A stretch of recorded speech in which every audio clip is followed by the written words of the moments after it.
Okay, so for UK economy, you could get asked a question in section B this year in paper 2 around regional differences in the UK. So there are massive differences in the UK between people living in the south and the north of the UK. These differences are social and economically. Okay, so what we mean is socially and economically could be to do with education, which is much more higher in the south. Okay, more people are like to go to like Cambridge and Oxford if you're living in the south compared to people living in the north.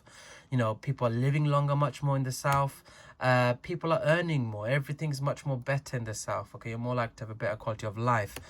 What is it that's caused that? You could get asked, you know, what's created these regional differences? You know, you could definitely talk about the fact that the north was much more impacted by deindustrialization. You know, when many factories closed, for example, steel making, you know, many of these people and families lost their jobs. Once they lost their jobs, that led to a lot of poverty in the north. It also did in the south, but the south just got leveled up much more with, let's say, lots of government funding and lots of, let's say, corporate companies. Let's say, for example, look at the finance sector, massively based in London. And this is what made the south really get far in this race. So we need to look at what strategies have the government done, which could be a 9 marker, to reduce this divide.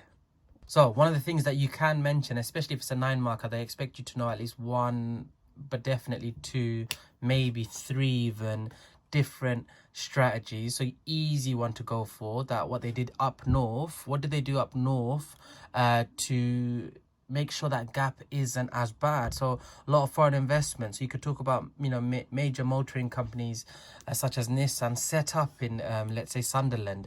Quickly say that, talk about how many jobs it created, over 6,000, and then you can easily explain how that allows a lot of people to therefore earn an income that reduces that employment gap between the north and the south. You know, it will obviously generate more taxes as well. Something else you can talk about was transport improvements. For example, the Liverpool 2. You know, Liverpool 2 is a port expansion up north. If you expand a port, think about it, you'll be able to trade more. That will obviously increase, let's say, more taxes, as businesses will do better. Look at that third bullet point.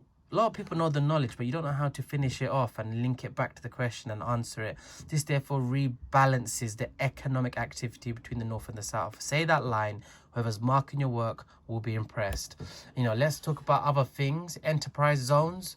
You know, these are zones created by the government, as more for up north. These zones are like, you know, huge areas where businesses are more likely to set up, but they get a lot of government incentives and benefits, you know, by having tax breaks.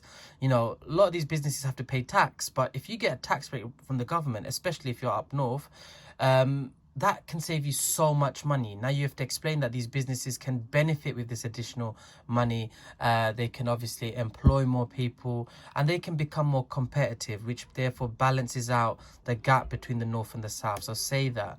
And obviously there are LEPs, which I'm not going to go into, but you can have a quick read over here. You just need to know these three, I would say.